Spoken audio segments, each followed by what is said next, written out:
This set, in my opinion, which is incredibly biased, is one of the best Legos done, at least in terms of space themes, which I'm incredibly biased towards.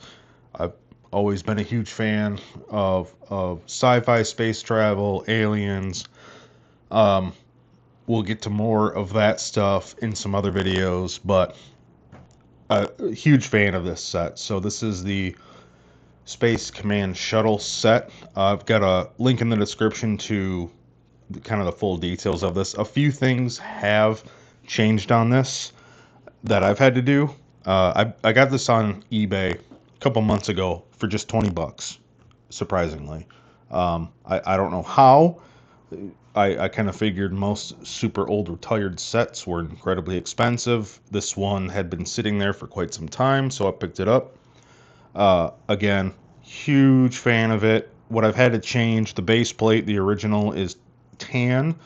That was kind of beat up. So I've altered that. A couple small things are missing, like some of the tools that would get mounted here and up in the command module are missing. Not a big deal though. Of course, there's some scratches. There's definitely a lot of yellow and fading from this sitting in UV light for someone. It definitely didn't sit in storage. I mean, you can see the clear contrast difference here. This white has almost turned tan, whereas we've got white for the actual module here. So a lot of pieces have been altered over time, I would say. Um, Man, I don't even know where to begin. There's just so many little details that I love. Now, this definitely isn't modern day Lego where there's many more details. There's a lot of little Easter eggs, a lot of just small attention to color use and angles that's not present in Lego from 30 years ago. But this is still awesome to me. So just to begin from the ground up, right? We've got a couple modules. One of our map that is faded, but did have a countdown timer. Um, this could be utilized as either fueling or maybe there's a fire. Could utilize that. Just spinning around. We've got our lead, whatever we want to call him, director. This, I'll show you, actually is kind of intended to go with the spaceship. Basically, a solar panel that would connect onto a boom arm it has. So we will get to that. The main control center, right? Satellite array dish. Over here, we've got a geode with one of the older crystals in it. As well, it's got a couple little vehicles that this set came with. So you've got this little buggy. The whole point here is that it can pull our rock once it is brought back from space. Cool little detail. There is another vehicle here, which is this trackpad. So this connects and rides right up to our module. But once we pull it out, you'll see it's actually just on essentially tank tracks. This little hitch here just connects to this yellow pin to hold it in. We can pull that off, and this is just what the core of that module looks like. Nothing super special. Just going to move that because what I care about most is the spaceship. Now, why do I like this one so much? One, from a playability standpoint, which this has been used by my 4-year-old quite a bit already, and it's stood up. It's rare that Lego has lights and sounds. That's not something they've utilized much at all. So these 3 buttons do a few different sounds here. Right, so that's what really helped set it apart. This was very different. I mean, this is considerably large. I mean, this is longer than that base plate. So, I mean that's pretty big deal. This can come apart. So these are kind of locking mechanisms that sit on the sides, meant to once this gets into orbit, these different pieces would blast off, right? Whenever you see a ship go into orbit, always the fuel booster blasts off. Maybe there's more cargo weight that might sit in orbit. We'll get to this piece, but in here is our astronaut. She has just this little command module. So one of the kind of older printed units. Back then, Lego really almost virtually never printed on the backs, so you're not going to find any double-sided prints of the face or torso. So let's plug that back in. Now, I referenced a boom arm for that satellite, so this opens, and in here is this arm that can move around. You can also replace this for basically one stud that can hook onto the rock to basically pull the rock in. But again, here the whole point with the satellite dish is to help you deploy it out into space. This thing would fold up, sits down in here, and then you could deploy it out into space.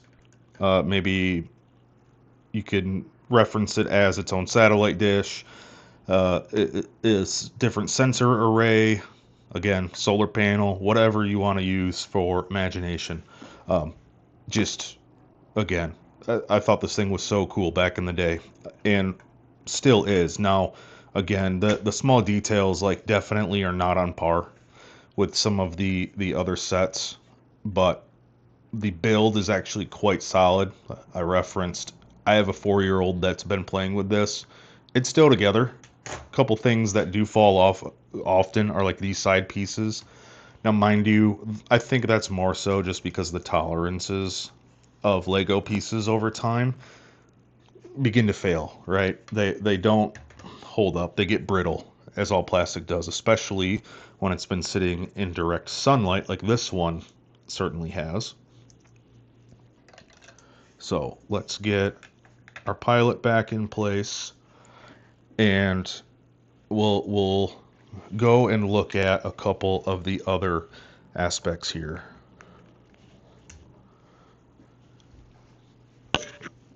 So right here is more of the geode cutting modules, and you'll see he's got a power saw. There are a couple other tools that have just since gone missing, but the full playability is here. Now the actual station where our track pad goes up to, where our little tank module goes up to, comes up, our reference connects here. Our second floor has this fire extinguisher, got both these lights, which you could either reference as cameras or just lights to identify where the hookup is. If you ever look at any videos from NASA launches, you'll always see some kind of walkway that extends out. This one does not extend. Do wish Lego would have at least done that. There's also a little module here meant to look like it is the control units. Up here, these two arms that are meant to hold the space shuttle in place, those extend out, which again, kind of cool little feature. Pardon the dust on this as well. It's been around for a bit, but yeah, man, this was a really cool build to me in the past. Putting it together a couple months ago was a lot of nostalgia, but also reminded me how fast older Lego builds were, because the complexity just isn't there. Lego has moved to using a lot of smaller pieces nowadays, but that also allows them to get so much more detail in their builds. Now that brings up so many other questions about value and cost per brick and whatnot, but this thing is awesome. Now let's compare that to a modern day Lego ship. So right here is one of the newer ones, right? So considerably larger. So even if we just line up from the rocket booster on up, I mean, you're talking a full third extension of this thing. This one is awesome. Really cool. I would appreciate if it had actual wheels on it for landing, like this original one does. We've got 3 wheels to allow you to land it as if you are coming down to a runway. I appreciate that you got 4 individual uh, minifigures here, and yeah, man, just let me know what's your opinion on these older style builds. Was this one you had? Does this bring back nostalgia for me? This was a must grab when I saw it was only $20.